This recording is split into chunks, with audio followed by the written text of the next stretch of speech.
ദൈവത്തിൻ്റെ നാമത്തിന് മഹത്വം ഉണ്ടാകട്ടെ. ദൈവത്തിൻ്റെ അതിപരിശുദ്ധമായ നാമം ഇന്നും എന്നേക്കും വാഴ്ത്തപ്പെടുമാറാകട്ടെ.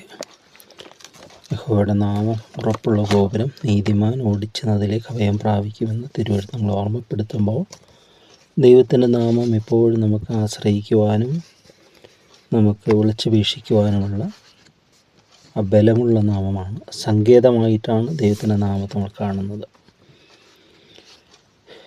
70-ാമത്തെ സങ്കീർത്തനം ദാവീദിൻ്റെ ഒരു ജ്ഞാപക സങ്കീർത്തനം എന്ന ശീർഷകത്തോടെയാണെങ്കിൽ 71 ഇങ്ങനെ പ്രത്യേക ശീർഷകളൊന്നും കാണുന്നില്ല. അതുകൊണ്ട് ചിലരൊക്കെ പറയും ഇത് 71-ാം സങ്കീർത്തനത്തിൻ്റെ ആമുഖമാണ് 70-ാം സങ്കീർത്തനമെന്ന് പറയുന്നവരുമുണ്ട്. എന്തുമാകട്ടെ, ഏതായാലും ഇത് രചനാപാഠവും കൊണ്ടും ആ ശൈലി കൊണ്ടുമെല്ലാം ദാവീദിൻ്റെ തന്നെ സങ്കീർത്തനമായിരിക്കാം. എന്നാൽ ദാവീദിൻ്റെ മാത്രമല്ല, ഓരോ ജീവിതത്തോടും ചേർത്ത് വെച്ച് ചൊല്ലേണ്ടുന്ന സങ്കീർത്തനമാണ് ഇത് നമുക്ക് കാണാനായിട്ട് സാധിക്കും. ജീവിതത്തിൻ്റെ സായാഹ്നത്തിലെത്തിയ ഒരു ജീവിതം, തൻ്റെ കഴിഞ്ഞകാല പൂർവ്വകാലങ്ങളെ ഓർത്ത് അനുഭവങ്ങളെ ഓർമ്മയിൽ നിന്നും ചെന്നെടുത്ത് അത് വിസ്തരിക്കുന്നതും ഓർക്കുന്നതും ദൈവത്തെ സ്തുതിക്കുന്നതുമാണ് ഇതിലെ പ്രതിപാദ്യ വിഷയമെന്ന് പറയുന്നത്. എപ്പോഴും ദൈവത്തോട് കൂടെ ഉള്ളപ്പോഴാണ് ഒരു നല്ല പര്യവസാനം നമുക്ക് ലഭിക്കുന്നത്. തിരിഞ്ഞു നോക്കി ദൈവത്തെ സ്തുതിക്കുവാൻ, ദൈവം നടത്തിയ വഴികളെ ഏൽപ്പിച്ചു കൊടുത്ത നാൾ മുതൽ, അതിന് മുമ്പും എന്നെ അറിഞ്ഞ ദൈവം, എൻ്റെ കാൽച്ചൂടുകളെ നടത്തിക്കൊണ്ടുവന്ന ദൈവം എന്നോർത്ത് ദൈവത്തെ സ്തുതിക്കുവാൻ കഴിയുന്നപ്പോഴാണ്. ഒരു ശൈശവത്തിലെല്ലാം നമ്മൾ ഒരു പ്രത്യേകിച്ച് അങ്ങനെ ഒരു വളർന്നു വരുന്നതാണ്. ഒരു ദിശ എങ്ങോട്ടൊന്നും ഒരു തീരുമാനമൊന്നും എടുക്കുന്നില്ല. എന്നാൽ ശൈശവം, ബാല്യം കഴിഞ്ഞിട്ടു കൗമാരം കഴിഞ്ഞ് കൗമാരത്തിലേക്ക് പ്രവേശിക്കുമ്പോൾ നമ്മുടെ ചിന്താഗതികളൊക്കെ മാറുകയാണ്. നമ്മുടെ കാഴ്ചപ്പാടുകളൊക്കെ മാറാൻ തുടങ്ങുന്നു. ആത്മീയ, ആന്തരിക, മാനസിക, ശാരീരികമായ എല്ലാ വ്യതിയാനങ്ങളും നമുക്ക് സംഭവിക്കുകയാണ്. അതോടനുസരിച്ച് നമ്മുടെ ലക്ഷ്യങ്ങൾ മാറുകയാണ്, നമ്മുടെ പ്രവൃത്തി പദങ്ങൾ മാറുകയാണ്. അതിനോടനുബന്ധിച്ച് ഈ യൗവനത്തിലേക്ക് കടക്കുമ്പോൾ ഒരു കരവിട്ട, തീരം വിട്ട ഒരു കപ്പലിനോട് സമമെന്ന് പറയും യൗവനമെന്ന് പറയുന്നത്. കാരണം അത്രയും നാൾ മാതാപിതാക്കളെല്ലാം ആശ്രയിച്ച് കഴിഞ്ഞിരുന്ന ജീവിതങ്ങൾ സ്വയകേന്ദ്രീകൃതമായ അല്ലെങ്കിൽ സ്വയത്തിൻ്റെതായ ഒരു ജീവിതത്തിലേക്ക്, തനിക്ക് തന്നെ ഒരു ജീവിതത്തിൻ്റെ മേഖലകളിലേക്ക് ഇങ്ങനെ തുടങ്ങി. അത് തീരം വിട്ട ഒരു കപ്പൽ വളരെ നന്നായിട്ടുള്ളൊരിതാണ്. എന്നാൽ അവിടെ തിരുവചനം നമ്മൾ ഓർമ്മപ്പെടുത്തുന്നത്, യൗവനക്കാര നിൻ്റെ യൗവനത്തിൽ നിൻ്റെ സൃഷ്ടാവിനെ ഓർത്തുകൊള്ളുക എന്നാണ്.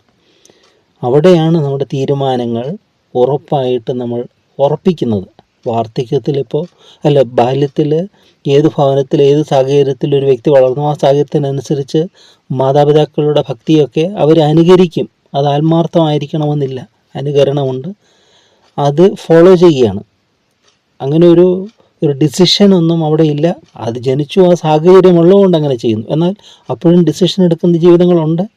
ബാല്യത്തിൽ തന്നെ തീരുമാനങ്ങളെടുത്ത് ദൈവത്തോട് ചേർന്ന് ജീവിക്കുന്ന ജീവിതങ്ങളുണ്ട്. എന്നാൽ യൗവനത്തിലേക്ക് വരുമ്പോൾ എടുക്കുന്ന തീരുമാനങ്ങളാണ് ജീവിതത്തെ മാറ്റിമറിക്കുന്നത്, ജീവിതത്തെ മുഴുവനും സമൂലം പരിവർത്തനപ്പെടുത്തുന്നത്.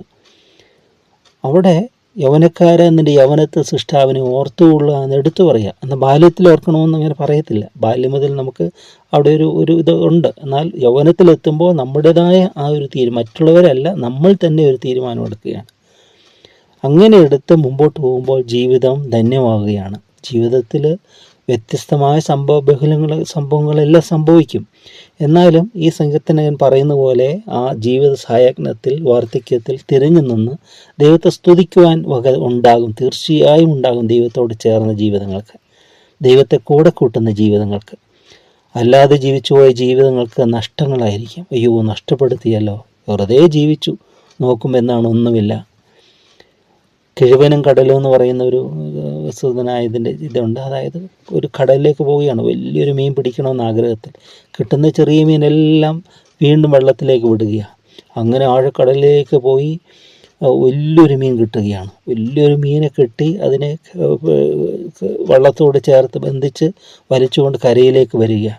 കരയിലേക്ക് വന്നു കഴിയുമ്പോഴത്തേക്കും കരയിൽ വന്ന് നോക്കുന്ന ഉടനെ ആ മീനെ മുഴുവൻ മറ്റു മത്സ്യങ്ങൾ വന്ന് തിന്ന് അതിൻ്റെ എല്ല് മാത്രമുണ്ട്. ബോൺ അതിൻ്റെ എല്ല് മാത്രമുണ്ട്. അപ്പോൾ അത് ഒരു ചിന്തയായിട്ട് പറയുകയാണ്. ജീവിതത്തിൽ പലതും നേടുവാൻ ആഗ്രഹിക്കുന്ന മനുഷ്യന് ഒടുക്കം വരുമ്പോൾ ഈ ഒരു അവസ്ഥയിലേക്ക് വരികയാണ്. എന്നാൽ ദൈവത്തോട് കൂടെയാണെങ്കിൽ നമ്മുടെ ജീവിതം വ്യർത്ഥമില്ല നമുക്കറിയാം. നമ്മുടെ ജീവിതത്തിന് ലക്ഷ്യമുണ്ട്. നമ്മുടെ ജീവിതം നമുക്ക് അനുഗ്രഹമാകും, മറ്റുള്ളവർക്കും അത് അനുഗ്രഹമായി തീരും.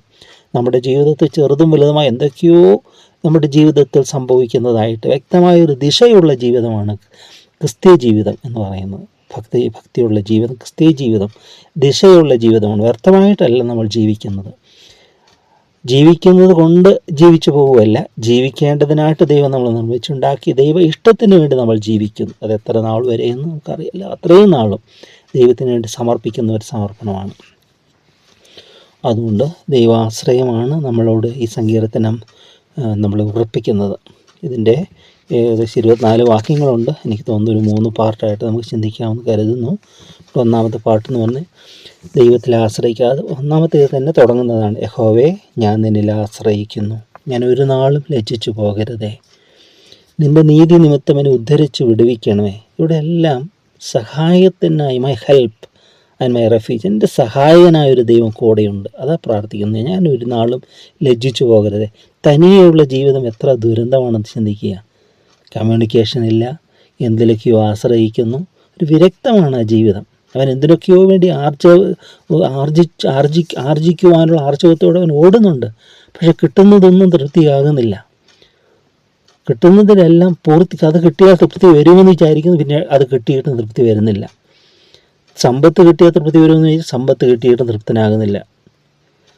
എല്ലാം അതാണ്. മനുഷ്യൻ മതി എന്ന് പറയുന്നത് ഒന്ന് മാത്രം. അതാ ക്രിസ്തുപ്രാർത്ഥനയിൽ പറയാം, ഞങ്ങൾക്ക് ആവശ്യമുള്ള ആഹാരം ഇന്ന് ഞങ്ങൾക്ക് തരണമേ. ഭക്ഷണം മാത്രമാണ് മനുഷ്യൻ മതിയെന്ന് പറയുന്നതാണെന്ന് പറയുന്നത്. ഒരളവ് മീതി കഴിഞ്ഞാൽ അവൻ പറയും മതിയെന്ന്. എന്നാൽ മറ്റൊന്നും അവൻ മതിയെന്ന് പറയുന്നില്ല, സമ്പത്ത് മതിയെന്ന് പറയുന്നില്ല. എന്നാലും ഒരു ഭക്തന് പറയാൻ പറ്റും, അതിനൊന്നുമല്ല, ദൈവമാണ് എൻ്റെ എല്ലാം. ദൈവത്തിലാണ് കണ്ടൻമെൻറ്റ്. ആ സംതൃപ്തി അവൻ കണ്ടെത്തുന്നത് ദൈവത്തിലാണ്, ദൈവ സാന്നിധ്യത്തിലാണ്. ഇവിടെ പറയാം, യഹോവേ ഞാൻ നിന്നിൽ ആശ്രയിക്കുന്നു, ഞാൻ ഒരു നാൾ ലജ്ജിച്ചു പോകരുതേ, നിൻ്റെ നീതി നിമിത്തം എന്ന് ഉദ്ധരിച്ച് വിടുവിക്കണമേ, നിൻ്റെ ചെവി എങ്കിലേക്ക് ചായച്ച് എന്നെ രക്ഷിക്കണമേ. എന്തോ ഒരു കമ്മ്യൂണിക്കേഷൻ അവിടെ കണ്ടോ. ഞാൻ എപ്പോഴും വന്ന് പാർക്കേണ്ടതിന് നീ എനിക്ക് ഉറപ്പുള്ള പാറയായിരിക്കണമേ. എപ്പോഴും സദാ എപ്പോഴും വന്ന് പാർക്ക്, നീ എനിക്ക് ഉറപ്പുള്ള പാറയായിരിക്കണമേ. എന്നെ രക്ഷിക്കുവാൻ നീ കൽപ്പിച്ചിരിക്കുന്നു, നീ എൻ്റെ പാറയും എൻ്റെ കോട്ടയുമാകുന്നുവല്ലോ. എൻ്റെ ദൈവമേ, ദുഷ്ടൻ്റെ കയ്യിൽ നിന്നും നീതികേടും ക്രൂരതയുമുള്ളവൻ്റെ കയ്യിൽ നിന്നും എന്നെ വിടുവിക്കണമേ. യഹോവയായ കർത്താവേ, നീ എൻ്റെ പ്രത്യാശയാകുന്നു, ബാല്യം മുതൽ നീ എൻ്റെ ആശ്രയം തന്നെ. ഇവിടെ എല്ലാം ഒരു ഇൻറ്റിമസി അവിടെ നമുക്ക് കാണാൻ അല്ലേ, ഒരു ഇൻറ്റിമസി ദൈവത്തോട്, സജീവ സാന്നിധ്യം. ദൈവം ഒരു കെട്ടുകഥയല്ല, ദൈവം ആരുടെയോ ചിന്തയിൽ ഉദിച്ച ഒരു ആശയമല്ല, ഒരു ഇമാജിനേഷൻ, ഒരു സാങ്കല്പിക കഥയല്ല. ദൈവം ഒരു ജീവിത യാഥാർത്ഥ്യമായിട്ട് മാറുക, ദൈവം ജീവിതത്തിൽ ഒരു സന്തത സഹചാരിയായിട്ട് മാറുക. A constant love, intimate friend, ഒരു ഫ്രണ്ട്ഷിപ്പ്, ഒരു ആത്മാർത്ഥമായ ഒരു അർപ്പണം അല്ലേ. അത് അവിടെ കൂടെ ഇരിക്കുന്ന ദൈവം, വഴി നടത്തുന്ന ദൈവം, എപ്പോഴും എല്ലാവർക്കും എപ്പോഴും നമ്മോട് കൂടെ ഇരിക്കാൻ സാധിക്കുകയില്ല. ആർക്കും സാധിക്കുകയില്ല. ആർക്കും അങ്ങനെ പ്രോമിസ് ചെയ്യാൻ പറ്റുകയുമില്ല. പിരിഞ്ഞിരിക്കുന്ന അവസരങ്ങൾ, അല്ലെങ്കിൽ അകന്നു മാറിപ്പോകുന്ന അവസരങ്ങൾ, സഹായിപ്പാൻ കഴിയാത്ത അവസരങ്ങൾ. ഇതിൽ കഴിഞ്ഞ ദിവസം ഒരു കേൾക്കുണ്ടായ ഒരു സമ്പന്നനായൊരു മനുഷ്യൻ, കോടികളാണ്, ബില്യനറാണ്, ഒരു ലോകത്തിലെ തന്നെ എന്നാൽ അദ്ദേഹം ജീവിതാവസാനത്തിൽ ആരുമില്ലായിരുന്നാണ് പറയുന്നത്. അദ്ദേഹത്തോടു കൂടെ സമ്പത്തൊക്കെ ഉണ്ട്, പക്ഷെ ആരുമില്ല, നോബഡി ഈസ്. അദ്ദേഹത്തിന് അതൊന്നും പെട്ടെന്നാണ് രോഗം വന്ന് പിടിച്ചത്. അപ്പോൾ ആരുമില്ലാത്തപ്പോഴും നമ്മോട് കൂടെയുള്ള ദൈവമാണ് എപ്പോഴും നമ്മോട് കൂടെ ഉണ്ടായിരിക്കാൻ സാധിക്കുന്നത്. അതുകൊണ്ട് എപ്പോഴും വന്ന് പാർക്കേണ്ടതിന് നീ എനിക്ക് ഉറപ്പുള്ള പാറയായിരിക്കണമേ, എൻ്റെ സങ്കേതമായിരിക്കണമേ. അതാണ് ആശ്രയത്തിൻ്റെ ജീവിതം. അവിടെ പിന്നെ പറയുകയാണ്, ഈ കർത്തൃപ്രാർത്ഥനയിൽ പറയുന്നതാണ്, ദുഷ്ടനെ നിങ്ങൾ വിടുവിക്കണമേ. അതിവിടെ നമുക്ക് കാണാൻ പറ്റും 4-ാമത്തെ വാക്യത്തിൽ, എൻ്റെ ദൈവമേ, ദുഷ്ടൻ്റെ കയ്യിൽ നിന്നും നീതികേടും ക്രൂരതയും ഉള്ളവൻ്റെ കയ്യിൽ നിന്ന് നിന്നെ വിടുവിക്കണമേ. അപ്പോൾ ഇത് നമ്മൾ നീതിയായി ജീവിച്ചാൽ നമുക്ക് ശത്രുക്കളുണ്ടാകും അല്ലേ. ഫലമുള്ള മാവിനാണ് ഏറ് കിട്ടുന്നത്, ഫലവൃക്ഷത്തിനാണ് ഏറ് കിട്ടുന്നത് എന്ന് പറയുന്ന പോലെ ഫലമുള്ള ജീവിതത്തിന് ഉപദ്രവങ്ങൾ ഉണ്ടാകും. ശത്രു എതിർക്കും, ദുഷ്ടൻ വൈരാഗ്യത്തോടെ, വിരോധി നമ്മെ എതിർക്കുവാനൊക്കെ നോക്കും. പക്ഷെ അവിടെയെല്ലാം നമ്മൾ പതറാതെ ദൈവത്തിൻ്റെ കാര്യങ്ങളിൽ നമ്മൾ സുരക്ഷിതമായിരിക്കും. ദൈവം അവരുടെ വിരോധ പ്രവർത്തനങ്ങൾ പോലും നമ്മുടെ അനുഗ്രഹമാക്കി മാറ്റും.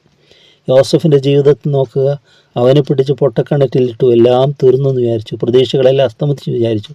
പക്ഷേ യോസഫിൻ്റെ സ്വപ്നം മാറിയില്ല. പൊട്ടക്കിണറിലും യോസഫിൻ്റെ സ്വപ്നം തെളിഞ്ഞു നിന്നു. ആ സ്വപ്നം ഏകിയ ദൈവം അത് പൂർത്തീകരിക്കാൻ വിശ്വസ്തനായിരുന്നു. അതൊരു വഴിയായിരുന്നു എന്ന് പിന്നെ അവർ മനസ്സിലാക്കിയത്. നാളുകൾ കഴിഞ്ഞ് അവർ വന്ന് യോസഫിനെ കാണുമ്പോൾ യോസഫ് പറയുക, നിങ്ങളല്ല എന്നെ അയച്ചത്, ദൈവമാണ് എന്നെ നിങ്ങൾക്ക് മുമ്പേ ഇങ്ങോട്ട് അയച്ചത്. അവിടെ ഒരു ക്ഷമിക്കുകയാണ്, നിരുപാധികം ക്ഷമിക്കുന്ന യോസഫ്. കാരണം എന്താ, ആ ശത്രുക്കളുടെ പ്രവർത്തനങ്ങൾ പോലും യോസഫിൻ്റെ ജീവിതത്തിൽ അനുഗ്രഹമായിട്ട് മാറി. ആ പ്രിസൺ, തടവറ, അതും അനുഗ്രഹം. ദ വേ ടു പാലസ്, അത് കൊട്ടാരത്തിലേക്കുള്ള വഴിയായിരുന്നു. അത് പിറ്റ്, പ്രിസൺ ടു പാലസ് കൊണ്ട് പിറ്റ്, പ്രിസൺ, കുഴി, ദെൻ തലവറ, ദെൻ പാലസ്, അതിലേക്കുള്ള വഴിയായിരുന്നു അത് കാണുകയാണ്. അതാണ് ദൈവത്തോട് ചേർന്ന് നൽകണം. എന്തുമായിക്കട്ടെ, ദൈവത്തെ സ്നേഹിക്കുന്നവർക്ക്, നിർണയപ്രകാരം വിളിക്കപ്പെട്ടവർക്ക് തന്നെ സകലതും നന്മയ്ക്കായി കൂടിയായിരിക്കുന്നുവെന്ന് നാം അറിയുന്നു. ആ അറിവാണ് ഏറ്റവും ധന്യം. റോമർക്ക് ലേഖനം 8-28 വാക്യത്തിൽ പറയുന്നതാണ്. എന്ത് സംഭവിച്ച നന്മയ്ക്കാക്കി മാറ്റാൻ ദൈവത്തിൻ്റെ സർവ്വശക്തിക്ക് കഴിയും. Because he's almighty. അവൻ സർവശക്തനാണ്, അവനൊന്നും അസാധ്യമല്ല. നമ്മുടെ പൊട്ടൻഷ്യൽ അതനുസരിച്ച് നമ്മൾ ദൈവത്തെ കാണരുത്. അയ്യോ, ദൈവത്തെ ചിന്തിച്ച് നോക്കുക. അണ്ടഘടാകങ്ങളെ മെനഞ്ഞ ദൈവം, ഓരോ കിളികളും. ഞാൻ ചിന്തിക്കും, ഒരു പ്രകൃതി ഒന്ന് എടുത്തു നോക്കുക, നമ്മൾ ഹൃദയം ഒന്ന് തുറന്നു കൊടുത്താൽ ഒരു പ്രകൃതി ഒന്ന് എടുത്തു നോക്കുക. പക്ഷികളുടെ ആ പക്ഷികളുടെ ശബ്ദം എത്ര വെറൈറ്റിയാണ്. അതിനെയൊക്കെ സൃഷ്ടിച്ച ഒരു സൃഷ്ടാവ് നമ്മുടെ ഉടയവൻ നമ്മോട് കൂടെ വരുന്നു എന്ന് പറയും. അതാണ് അത്യത്ഭുതം എന്ന് പറയുന്നത്. ദൈവം മനുഷ്യനായ ഭൂമിയിലേക്ക് വന്നു, അതാണ് ഏറ്റവും മഹാത്ഭുതം എന്ന് പറയുന്നത്. അവൻ നമ്മോട് കൂടെ വസിക്കാൻ, നമ്മിൽ വസിക്കുവാൻ, നമ്മളെ ശുശ്രൂഷിക്കാൻ വന്നു എന്നാണ് അവൻ പറയുന്നത്. ശിഷ്യന്മാരുടെ കാൽപാദങ്ങൾക്കിടയിൽ ക്രിസ്തുവിൻ്റെ സ്നേഹം എത്ര മഹത്തരം. അതാണ് ഏറ്റവും ശ്രേഷ്ഠ ഗുരു എന്ന് പറയുന്നത്. അധ്യാപകനൊക്കെ കടന്നു പോയല്ലോ. ശ്രേഷ്ഠ ഗുരു യേശുവാണ്. അവനാണ് ഏറ്റവും വലിയ മാതൃക. ലോകത്തിൽ ആരും അങ്ങനെ കാണിച്ചിട്ടില്ല ഇതുവരെ. എല്ലാവരും കാൽപാദങ്ങൾ കഴുകപ്പെടാൻ ആഗ്രഹിക്കുന്നവരാ. ഗുരുക്കന്മാരുടെ കാൽപാദങ്ങൾ കഴുകുകയാണ് ശിഷ്യർ. എന്നാൽ ഇവിടെ ഇതാ ഒരു ഗുരു ശിഷ്യഗണങ്ങളുടെ കാൽപാദങ്ങൾ കഴുകും. എത്ര ശ്രേഷ്ഠം, എത്ര മഹത്തരം. ഇവിടെ പറയുകയാണ്, യഹോവേ കർത്താവേ, നീ എൻ്റെ പ്രത്യാശയാകുന്നു. ബാല്യം മുതൽ നീ എൻ്റെ ആശ്രയം തന്നെ. ഗർഭം മുതൽ നീ എന്നെ താങ്ങിയിരിക്കുന്നു. എൻ്റെ അമ്മയുടെ ഉദരത്തിൽ നിന്ന് എടുത്തവൻ നീ തന്നെ. എൻ്റെ സ്തുതി എപ്പോഴും നിന്നെക്കുറിച്ചാകുന്നു. ഞാൻ പലർക്കും ഒരു അത്ഭുതമായിരിക്കുന്നു. നീ എൻ്റെ ബലമുള്ള സങ്കേതമാകുന്നു. എൻ്റെ വായ് നിന്റെ സ്തുതി കൊണ്ടും ഇടവിടാതെ നിൻ്റെ പ്രശംസ കൊണ്ടും നിറഞ്ഞിരിക്കുന്നു. അമ്മയുടെ ഉദരത്തിൽ നിന്ന് എടുത്തവൻ നീ തന്നെ. നമ്മൾ ചിന്തിക്കുക, ഒരു ശിശുവിനെ നോക്കുക. ദൈവം എല്ലാവരും നിഷ്കളങ്കരായിട്ടാണ് ദൈവം സൃഷ്ടിച്ചത്. ഒരു ശിശുവിൻ്റെ നിഷ്കളങ്കത്വം നോക്കുക. എന്നാൽ മനുഷ്യൻ വളർന്നു വരുമ്പോൾ ആ വീണുപോയ ആ വീഴ്ചയുടെ ആഘാതത്തിൽ ശത്രുവിൻ്റെ പലതിനും ആ തിന്മ അവനിലേക്ക് പ്രവേശിക്കുകയാണ്. തിന്മയുടെ സ്വാധീനത്തിൽ ജീവിക്കുകയാണ്. എന്നാൽ നാം ദൈവത്തിലേക്ക് തിരിയുമ്പോൾ ഇത് തന്നെ തിരിച്ച് സംഭവിക്കുക. നിങ്ങൾ തിരിഞ്ഞ് ശിശുക്കളെ പോലെ ആയി വരുന്നില്ല എങ്കിൽ ദൈവരാജ്യത്തിൽ കടപ്പാൻ കഴിയില്ല. എന്താണ് ശിശുക്കളുടെ നിർമ്മലത, വിശുദ്ധി, നൈർമല്യം, അതൊക്കെ ദൈവം നമുക്ക് തരും. ദൈവത്തിലേക്ക് ദൈവത്തിൻ്റെ പരിശുദ്ധാത്മാവ് നമ്മുടെ ഹൃദയങ്ങളെ ശുദ്ധീകരിക്കും. ഒരു നിഷ്കളങ്ക ഹൃദയം ദൈവം നമുക്ക് തരും. ശുദ്ധ ഹൃദയം, നല്ല മനസാക്ഷി, നിർവ്യാജ വിശ്വാസം എന്നിവയാൽ ഉളവാകുന്ന സ്നേഹമെന്ന് തീമോഥെയോസ് ലേഖനത്തിൽ പറയും. അത് ദൈവം നമുക്ക് തരും. ഇവിടെ പറയുകയാണ്, അങ്ങനെ വരുമ്പോൾ ഞാൻ പലർക്കും ഒരു അത്ഭുതമായിരിക്കുന്നു. നീ എൻ്റെ ബലമുള്ള എൻ്റെ വായ് നിൻ്റെ സ്തുതി കൊണ്ടും ഇടപെടാതെ നിൻ്റെ പ്രശംസ കൊണ്ടും നിറഞ്ഞിരിക്കുന്നു. അപ്പോൾ ദൈവത്തെ നമ്മൾ സ്തുതിക്കും. ദൈവമേ, എത്ര അത്ഭുതകരമാണ് എൻ്റെ സൃഷ്ടി പോലും, ഞാൻ പോലും എത്ര അത്ഭുതമാണ്, അതിശയമാണ്. എൻ്റെ ഓരോന്നും പ്രവർത്തനങ്ങളും, എൻ്റെ കാഴ്ചശക്തി, എൻ്റെ കേൾവി, എൻ്റെ ഗ്രഹണം എല്ലാം ദൈവത്തിൻ്റെ അത്ഭുതമല്ലേ. നമ്മൾക്ക് എന്താണ്, ഒരു തരി പോലും നമ്മുടെ സൃഷ്ടിയിൽ നമുക്ക് അവകാശം പറയാനില്ല. ഇത് തിരിച്ചറിയാത്ത മനുഷ്യൻ പറയും എല്ലാം തനിയെ ഉണ്ടായിരുന്നു. ഒരു ക്രിയേഷനിൽ ഒരു ക്രിയേറ്റർ ഇല്ലാതെ ക്രിയേഷൻ ഇല്ല. ആ സൃഷ്ടാവിനെ നമുക്ക് സ്തുതിക്കാം. ആ സൃഷ്ടാവിൻ്റെ കാര്യങ്ങൾ നമ്മളെ തന്നെ അർപ്പിക്കാം. ഒരു പ്രൊഡക്റ്റ്, അതിൻ്റെ ക്രിയേറ്റർ, പ്രൊഡ്യൂസർ അത് പ്രൊഡക്റ്റ് ചെയ്യുമ്പോൾ ഉദ്ദേശമുണ്ട്. അപ്പോൾ നമുക്ക് ദൈവത്തോട്, കർത്താവേ, എന്നെക്കുറിച്ചുള്ള നിൻ്റെ ഉദ്ദേശം അതായിരിക്കണം. മനുഷ്യർ പലതും ആയിക്കൊള്ളട്ടെ, നമ്മുടെ ചിന്ത നമ്മുടെ ആത്യന്തികമായ പ്രാർത്ഥന എന്ന് പറയുന്നതായിരിക്കും, ദൈവമേ, എൻ്റെ ഇഷ്ടമല്ല നിൻ്റെ ഇഷ്ടം എന്നിൽ കൂടെ നിവർത്തിക്കപ്പെടണേ. നിൻ്റെ ഇഷ്ടം സമ്പൂർണ്ണമായി സമർപ്പിക്കുന്നു. എൻ്റെ ഇഷ്ടമല്ല നിൻ്റെ ഇഷ്ടം തന്നെ നടക്കണമെന്നുള്ള പ്രാർത്ഥന. അവിടെ ദൈവം നമ്മുടെ ജീവിതത്തിൽ അത്ഭുതങ്ങൾ ചെയ്യും. നമുക്ക് മനസ്സിലാകുന്നില്ലെങ്കിലും ദൈവത്തിൻ്റെ കരം എല്ലാറ്റിൻ്റെ പിന്നിൽ കൂടെയിരുന്ന് നമ്മുടെ ജീവിതം അതിശയകരമാക്കി മാറ്റും. ദൈവത്തെ നമുക്ക് മഹത്വപ്പെടുത്താനും സ്തുതിക്കുവാനും സാധിക്കും. ദൈവകാര്യങ്ങൾ നമുക്ക് അർപ്പണം ചെയ്യാം. സ്നേഹവാനായ ദൈവമേ, ഞങ്ങളുടെ വാഴ്ത്തപ്പെട്ട സ്വർഗീയ പിതാവേ, നന്ദിയോടെ ഞങ്ങൾ നിന്നെ സ്തുതിക്കുന്നു. അമ്മയുടെ ഉദരത്തിൽ നിന്ന് എടുത്തവൻ നീ തന്നെ, ബാല്യം മുതൽ നീ എൻ്റെ ആശ്രയമാവുന്നു സങ്കീർത്തനക്കാരൻ പറഞ്ഞ പോലെ ഞങ്ങളുടെ ജീവിതത്തിലും ഇത്രത്തോളം ഞങ്ങളെ കൊണ്ടുവന്നു. ജനിച്ച നാൾ മുതൽ ഇന്നയോളം ഞങ്ങളെ പുലർത്തിയ ദൈവമേ, നന്ദിയോടെ സ്തോത്രം. എല്ലാ മഹത്വത്തേക്ക് തന്നെ. ആമേൻ.